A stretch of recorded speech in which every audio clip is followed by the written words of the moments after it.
Salut, j'espère que tu vas bien. Aujourd'hui, je te retrouve dans une nouvelle vidéo où je ne vais pas te parler de troubles alimentaires comme dans les précédentes vidéos. Bien sûr, je vais continuer mes vidéos sur les troubles alimentaires, sur la suite, comment en guérir, où je vais continuer à te parler de comment lâcher prise sur l'alimentation, de comment passer à l'alimentation intuitive, débuter aussi sur l'amour de soi, etc. Donc tout ça, je vais t'en parler bientôt, mais pour le moment, je voulais te parler de spiritualité. Donc, je vais te parler de ma vision de la spiritualité, d'une des lectures qui m'a vraiment ouverte à ça, qu'est-ce que je fais un peu au quotidien qui est spirituel, etc. Comment je fais pour m'ouvrir à cette spiritualité. Donc, c'est le sujet de la vidéo d'aujourd'hui, j'espère qu'elle te plaira. En tout cas, ma vision n'est que ma vision, je ne détiens pas la vérité.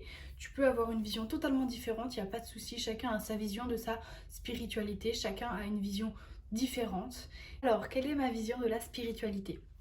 Pour moi, c'est être vrai, être honnête avec soi-même, être authentique en fait. Quand tu es authentique, tu es réellement toi-même. Alors c'est beaucoup plus compliqué que ce qu'on pense. Ce n'est pas que s'accepter avec ses forces et ses faiblesses. Ce n'est pas que s'accepter avec ses qualités et ses défauts. C'est beaucoup plus être pleinement soi-même, être vraiment soi-même. C'est beaucoup plus que ça. Et on n'a jamais fini d'apprendre à se connaître. On en apprend toujours plus sur nous parce qu'il y a beaucoup de choses inconscientes qu'on ne sait pas sur nous-mêmes. Être vrai, être réellement dans sa vérité, être honnête avec soi-même et s'accepter pleinement, c'est déjà une part de la spiritualité. Pour la spiritualité, tu n'as pas besoin de tout ce que je vais te montrer que j'ai comme objet. Hein. Tu n'as pas besoin de tout ça.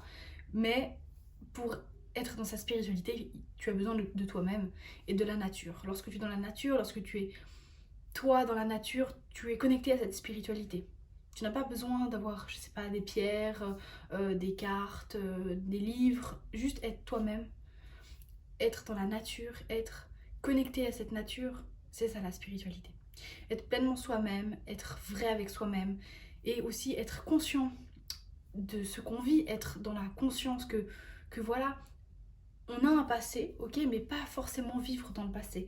Pas forcément, oui, tu peux avoir des blessures du passé, tu peux avoir des choses qui t'impactent dans le présent, mais essayer de vivre un maximum dans le présent, sans être de vivre à travers le passé et le présent. Je sais pas si tu vois ce que je veux dire, mais essaye d'être le plus possible présent. Tu peux t'entraîner avec la méditation, avec le yoga, etc.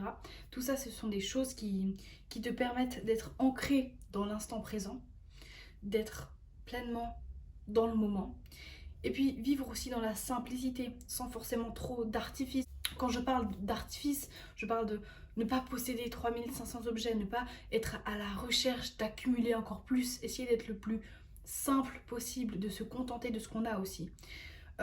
Et puis en ayant conscience de la vie aussi, et conscience que la vie elle est là. Tu n'as qu'une vie, si on part du principe qu'il n'y a pas de réincarnation ou des choses comme ça, on ne sait pas, personne ne sait. Moi, je crois à un certain type de réincarnation, mais c'est moi, c'est autre chose, c'est un autre sujet de vidéo encore. Si tu pars du principe que tu n'as qu'une vie, vis-la comme tu désires. Fais vraiment ce que tu souhaites, fais vraiment quelque chose qui te fait vibrer, qui te fait du bien, oui, sans forcément blesser les autres, ou tout en restant dans la bienveillance et dans le respect, mais fais les choses qui te font vraiment plaisir. Si tu as vraiment envie de travailler en tant que, je sais pas, en tant qu'entrepreneur, que manager, qu'infirmier, ben, fais vraiment ce qui te plaît. Fais vraiment ce dont tu as envie.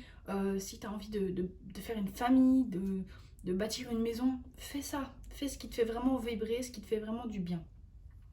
Mais voilà, ma vision de la spiritualité, c'est d'être vrai, d'être honnête avec soi-même, de s'accepter pleinement, d'être conscient aussi que on est là, enfin, être dans le moment présent, vivre dans la simplicité, en ayant confiance en la vie et en ayant conscience de la vie, que la vie elle est là. Il faut avoir confiance en la vie. Pourquoi il faut avoir confiance en la vie? Parce que tout arrive pour le mieux.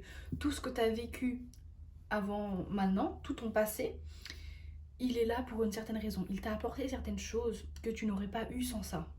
Certaines leçons, certaines expériences, certains apprentissages que sans tout ce que tu as vécu, même si c'est dur, hein, je suis sûre que ça a été dur, tu as vécu sûrement des moments compliqués, mais ils ont été là pour le mieux, pour t'apporter. Ça a été peut-être une solution à un moment, mais c'est vraiment quelque chose qui t'a apporté, qui t'a fait une leçon. Et tout arrive pour le mieux, tout arrive au bon moment, et ça te permet d'avancer. Tu ne serais pas là où tu es aujourd'hui sans tout ce que tu as vécu. Alors ma première lecture spirituelle, ma première lecture qui m'a ouvert à la spiritualité, c'est ce livre-là, Les 7 lois spirituelles du succès de Deepak Chopra. Alors il a écrit plein de livres différents, mais ce livre il parle de lois avec la spiritualité. La spiritualité de base, il n'y a pas vraiment de loi parce que chacun a sa vision de la spiritualité, chacun a sa spiritualité. Et c'est quelque chose qui se trouve au fond de toi. Mais les 7 lois spirituelles du succès, c'est quelque chose qui est relié au succès et qui est relié aussi à être toi-même.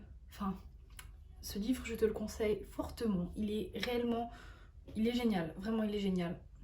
Il m'a fait prendre conscience de tellement de choses. Il m'a aidé pour beaucoup de choses dans ma vie. Donc, je te le conseille réellement. Chaque loi en débloque une autre et je trouve que c'est très bien expliqué dans ce livre. C'est assez facile à lire, mais c'est tellement vrai. Je trouve que c'est la vérité là-dedans. Enfin, pour moi, ça résonne tellement avec ce que je pense, avec ce que je vois, que ce livre, il m'a beaucoup parlé. Un oracle. Un oracle, c'est quoi? C'est un jeu de cartes, entre guillemets. Donc, déjà, je trouve que c'est très joli. Je suis en aucun cas en train de faire des placements de produits, hein. Je te partage juste mes expériences et tout. Alors, tu as, je sais plus combien de cartes, 44 cartes.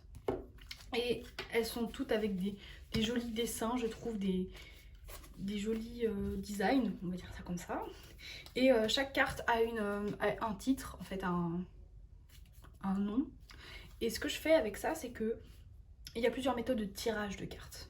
Alors, je suis pas en train de dire que je suis une voyante ou des choses comme ça, mais ça m'aide réellement à avoir des réponses à mes questions qui se trouvent au fond de moi, mais que je n'arrive pas forcément à atteindre. En fait, ce sont des réponses au fond de moi, et ça, c'est mon intuition qui me les donne. Alors là, je vais expliquer ce que je viens de dire.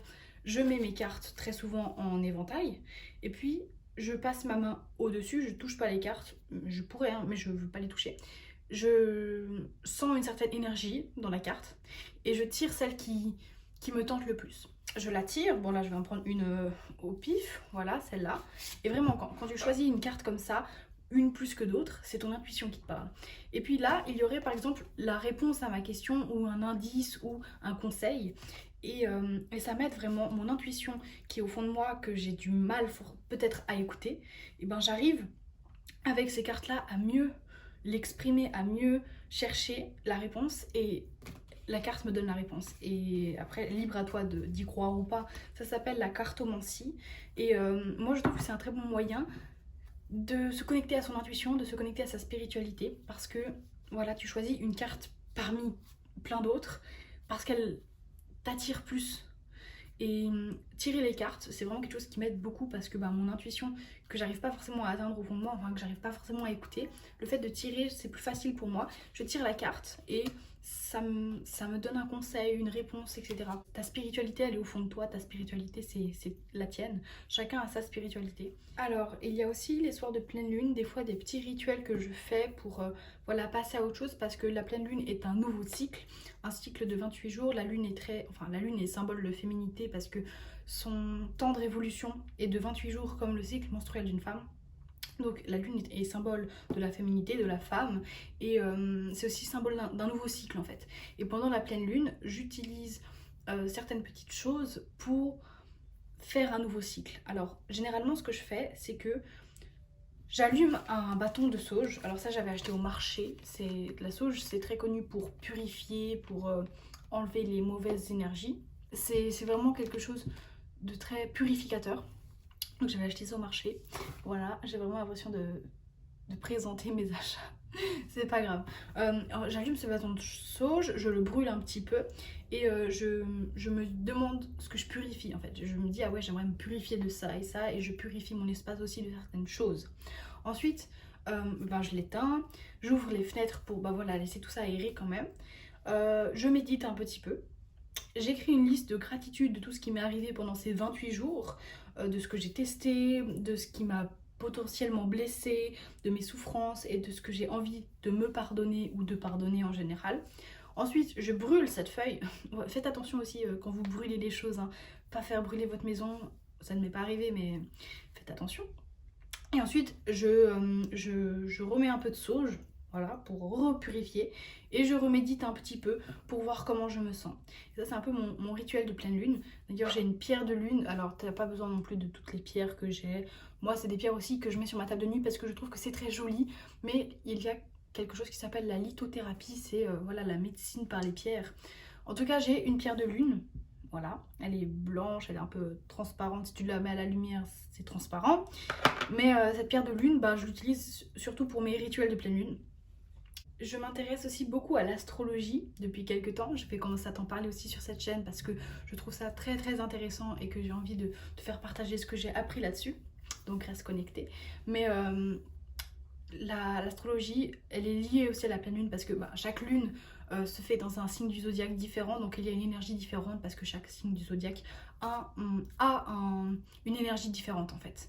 La pleine lune, c'est un très bon moment pour lâcher prise, pour revenir sur nos échecs, entre guillemets, parce que pour moi, il n'y a pas d'échecs, c'est que des leçons.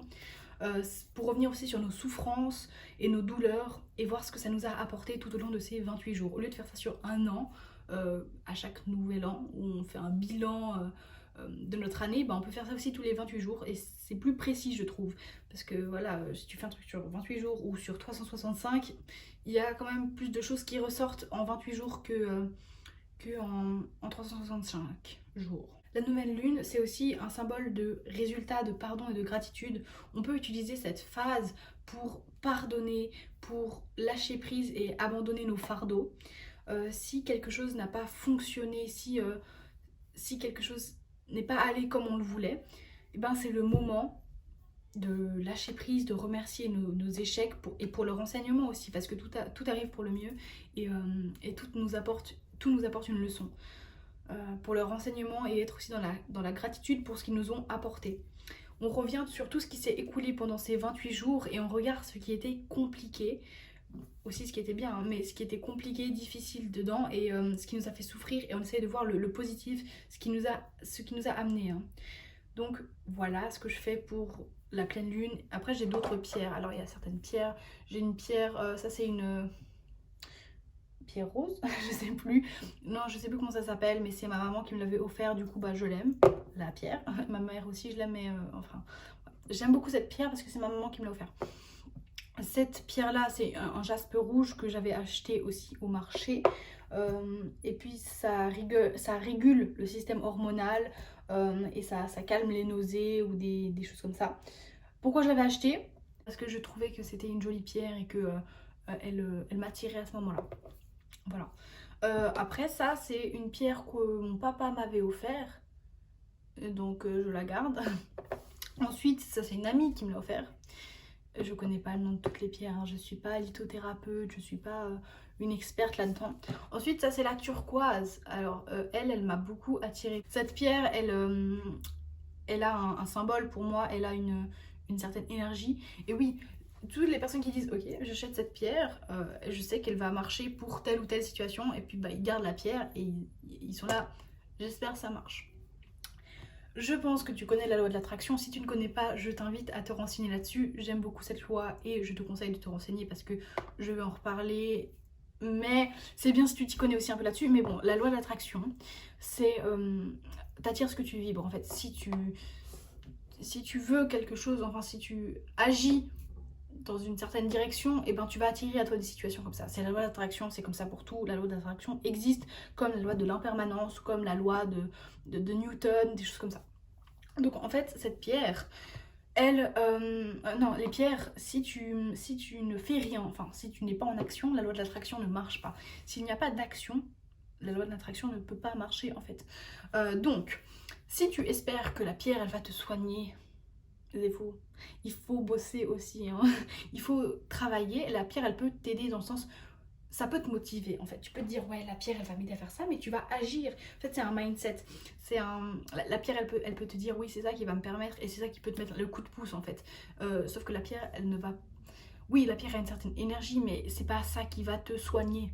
Voilà, si tu espères sortir d'un TCA avec une pierre, autant te dire que non, voilà non. C'est comme ça c'est clair, mais sache que les pierres peuvent te motiver mais ne vont pas te guérir, voilà. C'est ça ce que je voulais exprimer. Donc voilà, ma vidéo sur la spiritualité est terminée. J'espère qu'elle t'aura plu. Si tu veux me laisser ta vision de la spiritualité dans les commentaires, ça me ferait beaucoup plaisir. Voilà, je pourrais sûrement en apprendre sur ta spiritualité, sur ta manière de la voir. J'espère que cette vidéo t'aura plu, que tu auras appris plein de choses et je te retrouve très vite pour une nouvelle vidéo. Salut!